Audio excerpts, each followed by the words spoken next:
So மாதத்துக்கு ஒரு 1,00,000 நான் வந்து எஸ்டபிள்யூபியில் எடுக்கிற மாதிரி நான் ஒரு பிளான் பண்ணோம் அப்படின்னா ஒரு 4 வருஷத்துக்குங்க சார். அப்படின்னு பிளான் பண்ணோம்னா நம்ம எவ்வளோ இன்றைக்கி இன்வெஸ்ட் பண்ண ஆரம்பித்தா கரெக்டாக இருக்குங்க சார். வருஷத்துக்கு எனக்கு 12% வட்டி கிடைக்கும் அப்படின்னு எடுத்துக்கிறேன். வட்டி இல்லை, ரிட்டர்ன்ஸ் கிடைக்கும் அப்படின்னு எடுத்துக்கிறேன். 18 வருஷம் நான் முதலீடு பண்ணேன்னா கிட்டத்தட்ட அதனுடைய ஓவரால் க்ரோத் நான் போட்ட அசல் ப்ளஸ் வந்த லாபம் எல்லாம் சேர்த்து பார்த்தீங்கன்னா அப்ராக்சிமேட்லி ஒரு 1.43 crores இருக்கும். குழந்தைகளுடைய காலேஜ் எஜுகேஷனுக்காக நான் வருஷத்துக்கு ஒரு 12 லட்ச ரூபா எடுத்துக்கிறேன். எடுத்தது போக மீதி இருக்கிற தொகையை வந்து என்னுடைய ரிட்டையர்மெண்ட்டுக்கு நான் வச்சுக்கிறேன். ஓகே, அதுக்கப்புறம் எனக்கு 1 லட்ச ரூபா வந்துக்கிட்டே இருக்கும் சார். இப்போ 48 லட்சம் ஒரு கார்பஸ் நம்ம பில் பண்ணிட்டோம் ஒரு 18 வருஷம் கழிச்சு அப்படின்னா நம்ம வருஷத்துக்கு ஒரு 12 லட்சம் அப்படின்னு எடுக்கும்போது ஸ்டில் அது மீதி இருக்கிற பணம் வந்து திரும்ப அது க்ரோ ஆகிட்டு தானே சார் இருக்கும். என்ன சொல்கிறாங்கன்னா நான் வந்து ஒரு லெவலுக்கு மேலே நான் எனக்குன்னு நிறைய சேர்த்துட்டேன். நான் சமூகத்துக்காக செய்யணும். எனக்கு அதுக்கு எஸ்டபிள்யூபி கொடுங்க. சில பேர் எங்கிட்ட வாங்கிக்கிட்டே இருக்காங்க எஸ்டபிள்யூபி. ஓகே, ஒருத்தர்லாம் 3 லட்ச ரூபா மந்த்லி எடுத்துக்கிறாரு எஸ்டபிள்யூபி. ஸோ இந்த அமௌண்ட்டை வச்சு 2 NGO சப்போர்ட் பண்ணுறாரு. ரிஃப்ளெக்ட் மணி நேயர்களுக்கு வணக்கம். நான் உங்கள் பிரவீன் சென். குழந்தைகளுடைய எதிர்காலம் அப்படின்னு வரும்போது யாராலையுமே அசால்ட்டாக இருக்க முடியாது. அதுக்காக ஒரு ஒரு பயத்தோடு வந்து ஏதாச்சும் அவங்களுக்கு சேர்த்து வைக்கணும் அப்படின்ற ஒரு எண்ணம் வந்து என்றைக்கு குழந்தை பிறகுதோ அடுத்த நாள்லேருந்தே வர ஆரம்பிச்சிடும். அதுவும் பெண் பிள்ளைகள் பிறந்துட்டாங்கன்னா போச்சு இனிமேல் நான் நிறையா ஓடி ஆகணும் அப்படின்னு சொல்கிறது, சொந்தக்காரங்க கிண்டல் அடிக்கிறதுலாம் நம்மளால் பார்க்க முடியுது. இப்போ அவங்களோட தேவைகளுக்கு ஒரு 18 வருஷம் கழிச்சு அவங்க காலேஜ் ஃபீஸை வந்து நம்ம SIP மூலமாகவே முதலீடு பண்ணி அதை வந்து ஒரு காலேஜுக்கு நல்லா அதுவும் வருஷம் SWP மூலமாக மாதத்துக்கு ஒரு அமௌண்ட் எடுக்கலாம். அப்படி ஒரு ஆப்ஷன் இருக்குது அப்படிங்கிறது நமக்கு தெரியும். பட் ஆனால் காலேஜுக்காக நம்ம சேர்த்து வைக்கணும். காலேஜ் ஃபீஸை எப்படி SWPயில் எடுக்கிறது அப்படின்ற சந்தேகங்கள் இருக்கும். ஸோ அதை தான் நம்ம வந்து finance expert, mutual fund distributor Chockalingam சார்ட்ட வந்து கேட்க வந்திருக்கோம். சார் வணக்கம் சார். வணக்கம் சார். அதான் நீங்கள் உங்களுக்கு தெரிஞ்ச விஷயம் தான். குழந்தைங்க பிறந்துட்டாங்கனாலே அடுத்த நாள்லேருந்து அப்பாங்களுக்கு எல்லாத்துக்குமே தோல் மேலே ஒரு சமயம் தலை மேலே ஒரு சமயம் வந்துடும் கண்டிப்பாக. ஸோ அதில் முக்கியமானது ஒன்று வந்து பெண் குழந்தைகளாக இருந்தால் தங்கம் சேர்த்து வைக்கணும் அப்படின்றது தான் மைண்டில் இருக்கும். அண்ட் ஆல்சோ காலேஜுக்கும் இருக்கும். எக்ஸ்ட்ரா பேர்டனாக இருக்குது அப்படின்ற மாதிரி நினைக்கிற அப்பாக்கள் இருக்காங்க. ஏன்னா மேரேஜ் அப்பயும் நிறையா செலவு பண்ணி ஆகணும் பெண் வீட்டால் தான். இப்போ பசங்க அப்படின்னும் போது முக்கியமான செலவுனா காலேஜுக்கு, அப்புறம் அடம் முடிச்சு பைக் கேட்பாங்க, எவ்வளோ தான் உங்களுக்கு செலவு அப்படின்ற மாதிரி இருக்கும். ஸோ இப்போ 2 பேர்த்தையும் காமனாக வச்சா காலேஜ் ஃபீஸ் வந்து இன்றையமையாகுது. அது கண்டிப்பாக சேர்த்து வைக்கணும். இன்றைக்கே வருஷத்துக்கு 2-3 லட்ச ரூபா ஆகுதுங்க சார். ஸோ இன்னைக்கு நம்ம டிஸ்கஸ் பண்ண போகிறது என்னன்னா, நான் இப்போ எனக்கு 30 வயசு நான் வந்து இன்வெஸ்ட் பண்ண ஆரம்பிக்கிறேன். காலேஜுக்கு வந்து இன்றைக்கே 4-5 லட்சம் ஆகுது. ஸோ அப்போ அன்றைக்கி வந்து ஒரு 10 லட்சமாச்சும் எனக்கு வேணும். ஸோ மாதத்துக்கு ஒரு 1 லட்சம் நான் வந்து SWPயில் எடுக்கிற மாதிரி நான் ஒரு பிளான் பண்ணோம் அப்படின்னா ஒரு 4 வருஷத்துக்குங்க சார். அப்படின்னு பிளான் பண்ணோம்னா நம்ம எவ்வளோ இன்றைக்கி இன்வெஸ்ட் பண்ண ஆரம்பித்தா கரெக்டாக இருக்குங்க சார். ஓகே, நீங்கள் கேட்குறதுல ஒரு ரெண்டு விதமாக எடுத்துக்கிறேன். ஓகே, ஒரு விதம் வந்து இப்போ வந்து நான் மாதம் ஒரு 21,500 ரூபா ஓகே முதலீடு பண்ணுறேன். ஓகே, 18 வருஷங்களுக்கு முதலீடு பண்ணுறேன். வருஷத்துக்கு எனக்கு 12% வட்டி கிடைக்கும் அப்படின்னு எடுத்துக்கிறேன். வட்டி இல்லை, ரிட்டர்ன்ஸ் கிடைக்கும் அப்படின்னு எடுத்துக்கிறேன். 18 வருஷம் நான் முதலீடு பண்ணேன்னா கிட்டத்தட்ட அதனுடைய ஓவரால் க்ரோத் நான் போட்ட அசல் ப்ளஸ் வந்த லாபம் எல்லாம் சேர்த்து பார்த்தீங்கன்னா அப்ராக்சிமேட்லி ஒரு 1.43 crores இருக்கும். ஓகேங்க சார். அந்த 1.43 crore அதுக்கப்புறம் நான் 21,500 போடலை, 18 வருஷத்தோட நிப்பாட்டிடுறான் போட்டு. அதுக்கப்புறம் அந்த 1.43 crore மாதம் 1 லட்ச ரூபா நான் எடுத்துக்கிறேன். ஓகே, மாதம் 1 லட்ச ரூபா எடுத்தேன்னா அது கிட்டத்தட்ட வந்து ஒரு 8.4% ரேட்டு வரும் அப்ராக்சிமேட்டாக. ஸோ மாதம் 1 lakh நான் எடுக்கையில் என்னுடைய செலவுகளுக்கு நான் யூஸ் பண்ணிக்கிறேன். இந்த 1.43 crore கிட்டத்தட்ட அப்படியே இருக்கும், ஃபார் எவர் வந்துக்கிட்டே இருக்கும். சிஸ்டமேட்டிக் வித்ட்ராவல் பிளான் மூலம் போட எடுத்தாலும் ஸ்டில் இன்னொரு பக்கம் வளர்ந்துக்கிட்டே இருக்கும் பணம். அட்லீஸ்ட் அந்த லெவலாவது மெயின்டைன் ஆகும் மினிமம். Okay sir. அந்த 1 கோடி ஒரு 2% நம்ம எப்படின்னா 12% க்ரோத் இருக்குது அப்படின்னா அதுலேருந்து ஒரு 8.4 எடுத்துட்டோம்னா இன்னொரு 3.6 அதில் இருக்கும். அப்படிங்கிற வருஷம் அது 2 லட்சம் 3 லட்சம் கொஞ்சம் கொஞ்சமாக ஏறிக்கிட்டு இருக்கும். நீண்ட காலத்தில் ஒரு 5 வருஷத்தில் வந்து பார்க்கையில அட்லீஸ்ட் ஒரு 10 லட்சமாவது ஏறி இருக்குன்னு வச்சுங்களேன் நம்ம எடுத்த பிறகு. ஸோ அப்படி போய்கிட்டே இருக்கும். அப்படி போயில வந்து ஸோ இந்த தொகை வந்து அந்த ஒரு பையனாக இருக்கட்டும் பெண்ணாக இருக்கட்டும் அவங்களுடைய டோட்டல் கிட்ஸ் வெல்ஃபேர்னே கொண்டு போயிடலாம். 21,500 ரூபாய்னு போட்டால் அவங்களுக்கு காலேஜ் எஜுகேஷன் முடிஞ்சு அதுக்கப்புறம் வேறு ஏதாவது நான் ஹெல்ப் பண்ணணும்னு நினைக்கிறேன் அல்லது திருமணம் பண்ணுறதுக்கு செலவுகளுக்கு எடுத்துக்கிறேன், எல்லாத்துக்குமே வந்து இதை வந்து எடுத்துக்கலாம். இது வந்து இது வந்து ஒரு பெட்டர் ஐடியாவாக இருக்கும். பட் ஒரே ஒரு இதில் கண்டிஷன் என்ன, என்னையால் ஒரு 21,500 ரூபா போட முடியணும். அது ஒன்று தான் condition. But at the same time அன்னைக்கு அவங்களுக்கு பணத்தை இல்லாட்டி இன்னொரு வகையிலையும் யோசிச்சுக்கலாம். குழந்தைகளுடைய காலேஜ் எஜுகேஷனுக்காக நான் வருஷத்துக்கு ஒரு 12 லட்ச ரூபா எடுத்துக்கிறேன். ஓகே எடுத்தது போக மீதி இருக்கிற தொகையை வந்து என்னுடைய ரிட்டையர்மெண்ட்டுக்கு நான் வச்சுக்கிறேன்.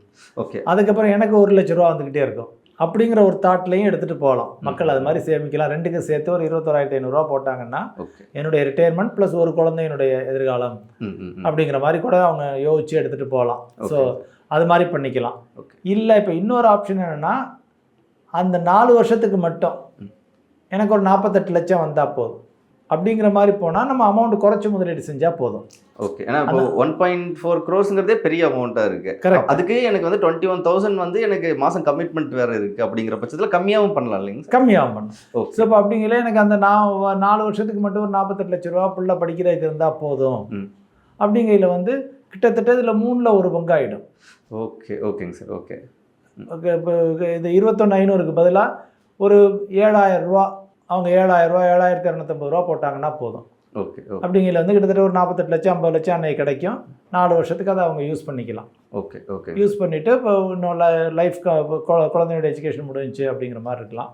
ஸோ அதான் இது 2 வகையாக அவங்க யோசிச்சுக்கலாம். ஒன்று வந்து என்னால் 21,500 போட முடியும்னா மாதம் 18 வருஷத்துக்கு 21,500 போடுங்க.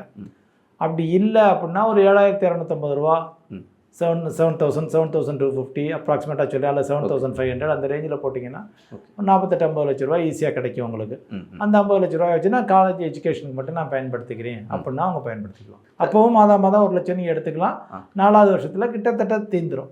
ஓகே ஓகேங்க சார். சார் ஆனால் இப்போ 48 லட்சம் ஒரு கார்பஸ் நம்ம பில் பண்ணிட்டோம் ஒரு 18 வருஷம் கழிச்சு அப்படின்னா நம்ம வருஷத்துக்கு ஒரு 12 லட்சம் அப்படின்னு எடுக்கும்போது ஸ்டில் அது மீதி இருக்கிற பணம் வந்து திரும்ப அது க்ரோ ஆகிட்டு தானுங்க சார் இருக்கும்? ஆமாம்மா இருக்கும்.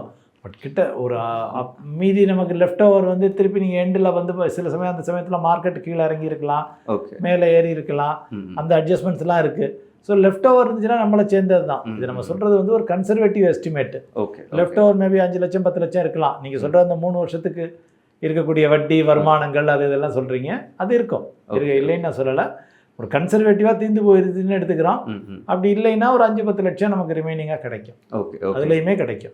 ஓகேங்க சார். சார் இது அந்த 21,000 இன்வெஸ்ட்மெண்ட்ஸ் அப்படின்னு வரும்போது நம்ம 1.4 crores கார்பஸ் பில்ட் ஆகிறது வந்து ஐ திங்க் ஐடியில் ஒரு 1 lakh சம்பாதிக்கிறாங்க அப்படின்னா அவங்க என்ன ஒரு 20% சேவ் பண்ணால் போதும்.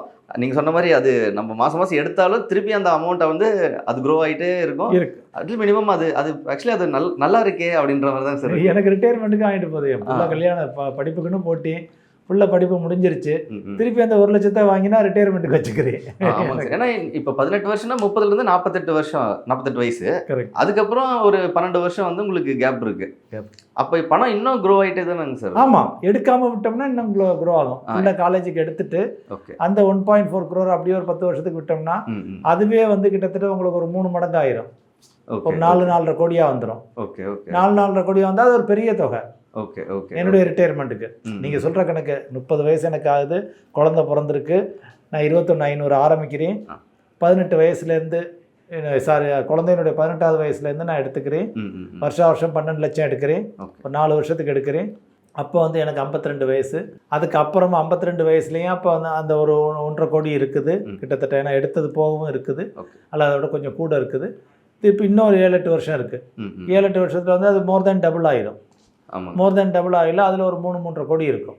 3-3.5 கோடினா அது என்னுடைய ரிட்டையர்மெண்ட்டுக்கு பயன்படும்.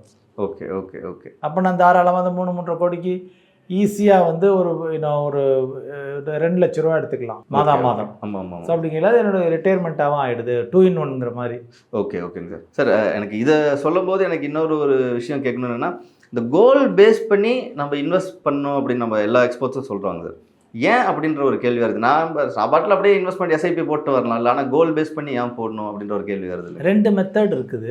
என்னென்னா இப்போ நம்ம ஒரு இலக்கை நோக்கி போனோம்னா, இப்போ ஒரு எக்ஸாம்பிளுக்கு நீங்கள் வீடை விட்டு கிளம்புறீங்க, கார் எடுக்கிறீங்க, பைக் எடுக்கிறீங்க, எடுத்தோன்னே எங்கே போகணும்னு உங்களுக்கு தெரியுது. ரொம்ப ரேர் பீப்புள் தான் வந்து சரி நான் போர் அடிக்குது எங்கிட்டாச்சும் போய் சுற்றுறேன், பீச்சு பக்கம் போகிறேன், கடை பக்கம் போகிறேன், ஏதோ பக்கம் பண்ண கால் போன போக்கில் போகிறோம்னு சொல்லுவாங்க.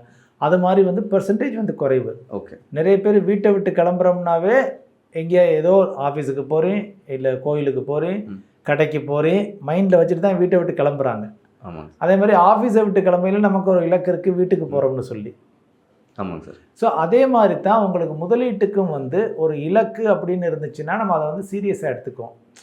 ஓகே. என்னுடைய வாழ்க்கை எதுக்கு, நான் எதுக்காக சேர்க்குறேன், எதுக்காக சேமிக்கிறேன், என்னுடைய குழந்தை அது ரொம்ப இம்பார்ட்டன்ட், அது குழந்தைக்காக நான் கட்டாயம் தவறாமல் போடுவேன், போட்டுறணும் அப்படிங்க. என்னுடைய ரிட்டையர்மெண்ட்டுக்கு அப்படிங்க, நான் வீடு வாங்கணும். ஸோ இதுதான் பெரும்பாலானோரின் தேவைகள். இப்போ என்கிட்ட வந்து இது எல்லாத்துக்குமே என்கிட்ட பணம் இருக்குது அப்படின்னு முடிவு பண்ணுறவங்க வந்து ஓகே என்னுடைய ஃபியூச்சர் சேஃப்டி, என்னுடைய செக்யூரிட்டிக்காக நான் ஒரு மொத்த தொகையை போட்டுறேன். இப்போ நிறைய இது வந்து இப்போ அமௌண்ட் குறைவாக இருக்கவங்க பூரா டார்கெட் பேஸ் பண்ணி பண்ணணும். இப்போ என்கிட்ட அமௌண்ட் எக்கச்சக்கமாக இருக்குன்னு வச்சுக்கோங்க, அப்போ கவலையே இல்லை, நான் இலக்கே நிர்ணயிக்க வேண்டாம், கோலே நிர்ணயிக்க வேண்டாம். Okay okay. நான் மாதம் என்னுடைய ஒரு எக்ஸாம்பிள் சொல்லி, மாதம் என்னுடைய சம்பாத்தியம் வந்து 10 லட்ச ரூபான்னு வச்சுங்களேன். ஓகே. 10 லட்ச ரூபாயில் எனக்கு ஒரு 3-4 லட்ச ரூபா செலவாகுது. 5 லட்சமே செலவாகுதுன்னு வச்சு எங்கள் டாக்ஸ் எக்ஸ் எல்லாம் சேர்த்து மீதி 5 லட்சம் இருக்குது. எனக்கு குடும்ப செலவு 2 லட்சம் தான், மீதி 3 லட்சம் இருக்குது. 3 லட்சத்தை நான் பாட்டுக்கு இன்வெஸ்ட்மெண்ட் பண்ணிகிட்டே வரேன். 10 வருஷம் 15 வருஷத்துல எங்கேயோ இருக்கும். நான் பிள்ளையினுடைய கல்வி, கல்யாணம், என்னுடைய ரிட்டையர்மெண்ட்டு எல்லாத்தையுமே அதில் டேக் கேர் பண்ணிக்கலாம். ஸோ இப்போ நாங்களே வந்து கஸ்டமர்கிட்ட கேட்குறது உண்டு, சார் 2 அப்ரோச் இருக்குது. ஒன்று வந்து கோல் பேஸ்ட் அப்ரோச், இன்னொன்று வந்து என்னோட இவ்வளோ சர்ப்ளஸ் இருக்குன்னு சொல்லுங்கள், மொத்தமாக போட்டுருவோம் காமன் ஃபண்ட் மாதிரி. நமக்கு என்னைக்கு எப்போ எது தேவையோ அதுக்கு எடுத்துக்குவோம். அப்படி ரெண்டு வெரைட்டியாகவும் கொடுக்குறோம். But most of the people வந்து இல்லை எனக்கு கொஞ்சம் கோல் பேஸ்டாகவே சொல்லிவிடுங்க, வேலை முடிஞ்சது ஈஸியாக நான் இதுக்கு தான் சேமிக்கிறேன், இதுக்கு தான் நான் முதலீடு பண்ணுறோங்கிறே எனக்கு தெரியும், நான் மார்க் பண்ணி வச்சுக்குவேன், அந்த பணம்னா அதை டச் பண்ண மாட்டேன். இது காமன் பூலாக இருந்துச்சுன்னா நான் எதுக்கு வேணாலும் போய் எடுத்துருவேன். ஸோ காமன் பூலாக இருந்துச்சுன்னா எனக்கு ஒரு திடீர்னு ஆசை வரும், ஃபாரின் டூர் போகணும்னு 10 லட்ச ரூபா எடுத்துருவேன். அப்போ எனக்கு ஒரு திட்டம் தெரியாது, என்கிட்ட திட்டம் இருக்காது. ஸோ அதனால் வந்து இப்போ இதெல்லாம் மினிமம் ஐட்டம்ஸ், இதெல்லாம் இதுக்கெல்லாம் நான் சேமிச்சேரி. எக்ஸ்ட்ரா இருந்துச்சுன்னா ஓகே எனக்கு ஒரு ஆப்பிள் கம்ப்யூட்டர் வாங்கணும், நான் ஒரு பென்ஸு கார் வாங்கணும், அல்லது பெரிய பைக்கு வாங்கணும், 10 லட்சம் 15 லட்சத்தில் BMW பைக்கு வாங்கணும், அதெல்லாம் வந்து நான் எக்ஸ்ட்ரா காசில் பண்ணிக்கிறேன் மினிமம். அப்போ தானே நான் லக்ஸுரி எவ்வளோ செலவழி பண்ணலாம்னு எனக்கு தெரியும், ஆடம்பரம். ஸோ அதுக்காகவும் நிறைய பேர் அப்படி பண்ணிக்கிறாங்க. இது அத்தியாவசியம், நான் கம்பல்சரியாக பண்ணிடுறேன். அது தவிர மீதி உள்ளதை என்னுடைய ஆடம்பரத்துக்கு நான் யூஸ் பண்ணிக்கிறேங்கிறதுக்கு அவங்களுக்கு ஒரு வழி கிடைக்குது, திட்டம் கிடைக்குது, ஒரு தொகை கிடைக்குது.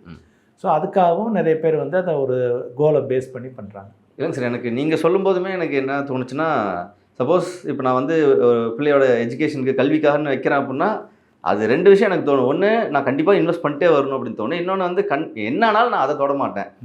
ஆனால் சப்போஸ் எனக்கு ஆடம்பரத்தில் இருந்துச்சுன்னா கூட நான் அர்ஜென்ட்டுக்கு நான் அதை கூட யூஸ் பண்ணிடுவேன். ஆனால் நான் அது ஆடம்பரத்துக்காக நான் முதலீடு பண்ணுறேன், இல்லை ஒரு கார் வேணும், அதில் கூட நான் இருந்து அவசரத்துக்கு எடுத்துருவேன். ஆனால் கல்விக்காக இருக்குது, இல்லை அவங்களுடைய திருமணத்துக்குனா நான் தொட மாட்டேன் இல்லைங்க சார். அந்த ஒரு பயம் இருந்துகிட்டே இருக்கும் பெற்றோர்களாக இருக்கவங்களுக்கு. ஐ திங்க் இந்த வீடியோ பார்க்குற பெற்றோர்களுக்கு நான் என்ன சொல்கிறேன்றது தெரியும்னு நினைக்கிறேன்.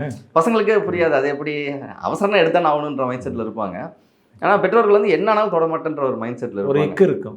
ஆமாங்க சார். சார் இது 2 ஓகே. ஆனால் நீங்கள் மெஜாரிட்டி ஆஃப் பீப்புள் வந்து கோல் பேஸ்டுக்கு ஈவன் சர்ப்ளஸாக இருந்துச்சுனாலுமே ஒரு கோல் பேஸ்டு சைடில் போவாங்களா, இல்லை சும்மா இன்வெஸ்ட் பண்ணுறேன் அப்படின்ற மாதிரி வருவாங்களா? இல்லை, கோல் பேஸ்டில் தான் போகிறாங்க. இப்போ எந்த லெவலுக்கு போயிட்டாங்கன்னா, இப்போ நிறைய பேருக்கு வந்து குழந்தைகள் திருமணம், இன்னும் எஜுகேஷனு, வீடு வாங்குறது, கார் வாங்குறது, டூரு போகிறது எல்லாத்துக்கும் போட்டுடுறோம். ஓகே, அது போகும் சர்ப்ளஸ் இருக்குது. இப்போ நிறைய கஸ்டமர்ஸ் வர்றவங்கெல்லாம் கம்பேரிட்டிவ்லி ஒரு டீசன்ட் நம்பர் என்ன சொல்கிறாங்கன்னா, நான் வந்து ஒரு லெவலுக்கு மேலே நான் எனக்குன்னு நிறைய சேர்த்துட்டேன், நான் சமூகத்துக்காக செய்யணும், எனக்கு அதுக்கு SWP கொடுங்க. சில பேர் எங்கிட்ட வாங்கிக்கிட்டே இருக்காங்க SWP. ஓகே, ஒருத்தர்லாம் 3 லட்ச ரூபா மந்த்லி எடுத்துக்கிறாரு SWP. ஓகே, சொசைட்டிக்கு செய்யணுங்கிறது. சொசைட்டி அதை எடுத்து செய்கிறாரு அவர். தன்னுடைய சொந்தங்கள் மட்டும் இல்லை, தெரிஞ்சவங்க பல பேருக்கு வந்து அவர் கொடுத்துக்கிட்டு இருக்காரு. ஏன்னா எனக்காக நான் நிறைய செஞ்சுக்கிட்டேன். இது சாதாரண மக்கள் இப்போ வர்றது வந்து மிகவும் வரவேற்கத்தக்கது. இன்னொரு கஸ்டமர் இருக்கார், அவர் வந்து மாதம் 6 லட்ச ரூபா எடுக்கிறாரு. நிறைய தொகை இருக்குது, பேங்க்லேருந்து ஃபிக்ஸட் டெபாசிட்லேருந்து கொஞ்சம் வருது, ப்ளஸ் இங்கே எங்கிட்டேருந்து பாதி போகுது, பாதிக்கு மேலே போகுது. ஸோ இந்த அமௌண்ட்டை வச்சு 2 NGO சப்போர்ட் பண்ணுறாரு. ஓகே, ஒன்று நேஷனல் லெவலு, ஒன்று தமிழ்நாட்டில் இருக்கக்கூடியது. மந்த்லி.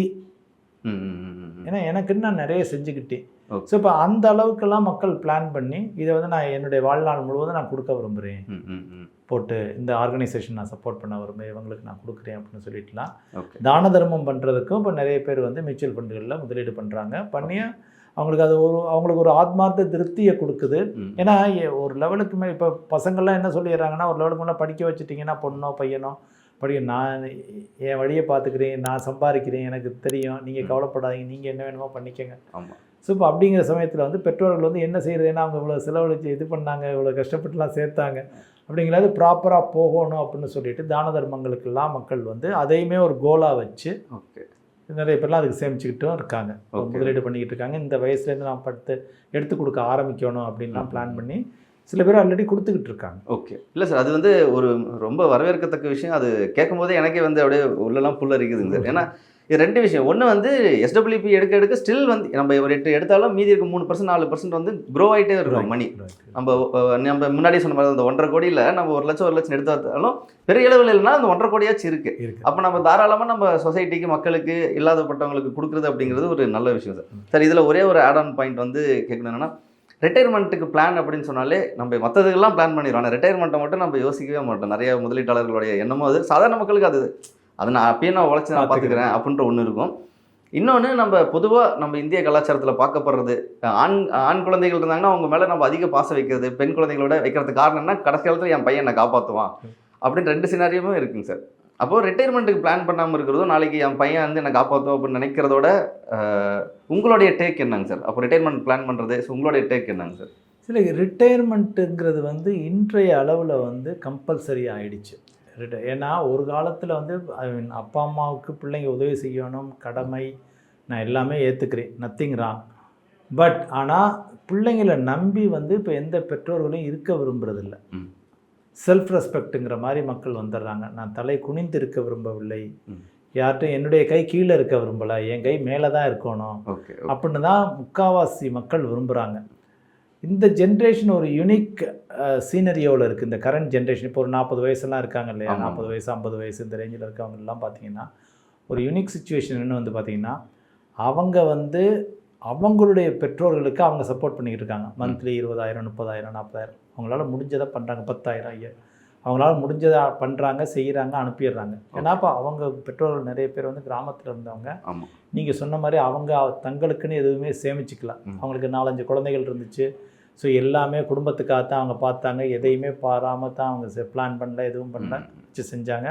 அன்னைக்கு பொருளாதார சூழ்நிலைகளும் அப்படி இருந்துச்சு. 1980 1990 1970 அதே சமயத்தில் பெற்றோர்களுக்கு செய்கிற சமயத்தில் அவங்க வந்து குழந்தைகளுக்கும் செய்ய வேண்டியது இருக்குது. ஆமாம். ஸோ அதுக்காகவும் ஃப்யூச்சருக்கு சேவ் பண்ணுறாங்க. குழந்தைங்கள எஜுகேஷனுக்கு நான் கொடுக்கணும், அவனை ஃபாரினுக்கு அனுப்பணும், பொண்ணு அனுப்பணும், பையன் அனுப்பணும், மேரேஜ் அனுப்பணும்.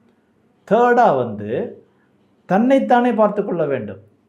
ஆமாம். என்னுடைய ரிட்டையர்மெண்ட்டுக்கு ஸோ என்னுடைய ரிட்டையர்மெண்ட்டுக்கு நான் சேமிக்கணும். ஓகே. ஸோ இந்த மூணு தலைமுறைக்கு அவங்க பார்த்துக்கிட்டு இருக்காங்க. இப்போ இன்னொரு 20-30 வருஷத்தில் இந்த சுச்சுவேஷன் இருக்காது. புரியுது. ஏன்னா அந்த இன்னைக்கு ஒரு 25 நபருடைய அப்பா வந்து அவருக்கு அவர் பண்ணிக்கிட்டாரு. ஸோ இப்போ பையன் வந்து அவனுக்காக தான் பண்ணிக்க போகிறான், அவனுடைய குழந்தைங்களுக்காக பண்ணுவான். அவன் 2 ஜென்ரேஷனை தான் பார்க்க போகிறான். பட் இன்னைக்கு கரண்ட்டாக உள்ளவங்க ஒரு 35 40 45 வயசில் இருக்கவங்க யாரை வேணாலும் கேட்டு பாருங்க. அவங்க வந்து அப்பா அம்மாவுக்கும் செய்வாங்க, தனக்கும் சேர்த்துக்குவாங்க, குழந்தை எதிர்காலத்துக்கும் சேர்ப்பாங்க. சார் இதில் ஒரே ஒரு பாயிண்ட் மட்டும் நான் ஆட் பண்ணிக்க நினைக்கிறேன். ஏன்னா இதை பற்றி பேசிகிட்டு இருக்கும்போது எனக்கு தெரிஞ்சவங்க ஒருத்தர் சொன்ன விஷயம் என்னென்னா, நான் எங்கள் அப்பா அம்மாவுக்கு சப்போர்ட் பண்ணுறேன் அப்படின்னா அவங்க ஒரு சட்டை பேண்ட் ஒரு வேஷ்டி சொக்கா கூட அவங்களுக்குன்னு எடுத்தது கிடையாது. இருக்கிறதே 3 வச்சுருந்தா எங்களுக்கு தான் இப்படிலாம் படிக்க வச்சாங்க. ஆனால் அதே மாதிரி அது நான் கஷ்டமாக நினச்சிக்கல. ஆனால் என் பையன் என்ன கஷ்டமாக நினச்சிக்கூடாது. அதனால் நான் வந்து நான் ரிட்டையர்மெண்ட்டுக்கு பிளான் பண்ணுறேன் அப்படின்னு சொல்லிட்டு நான் ஒருத்தர்கிட்ட பேசும்போது அவர் சொன்னார், அவங்க என் பையன் செய்வான் தான் செய்ய மாட்டான், அது 2வது விஷயம். ஆனால் நானே இப்போ அடுத்து அவங்களுக்கு ஒரு பாரமாக ஆகிட்டுனா ஸோ அப்படின்ற ஒரு கேள்வி இருக்கனால நான் வந்து நான் ரிட்டையர்மெண்ட்டுக்கு பிளான் பண்ணுறேன் அப்படின்ற மாதிரி சொன்னாங்க சார். சார் ஐ திங்க் இந்த வீடியோ வந்து ஒரு பெரிய ஒரு ஃபுல் சர்க்கிளாக இருக்கும்னு நினைக்கிறேன். ஒரு குழந்தைகளுக்கு எஜுகேஷனுக்கு ஆரம்பித்து நம்ம ரிட்டையர்மெண்ட் வரைக்கும் பேசியாச்சுங்க சார். கரெக்ட். ஸோ ரொம்ப தேங்க்யூ சார். இது சம்மந்தமாக வேறு ஏதாச்சும் இருந்துச்சுனாலும் அடுத்த வீடியோவில் எங்கள் வியூவர்ஸோட கமெண்ட்ஸ் வந்து நம்ம டிஸ்கஸ் பண்ணலாங்க. டெஃபினட்டாக. Thank you sir. தேங்க்யூ.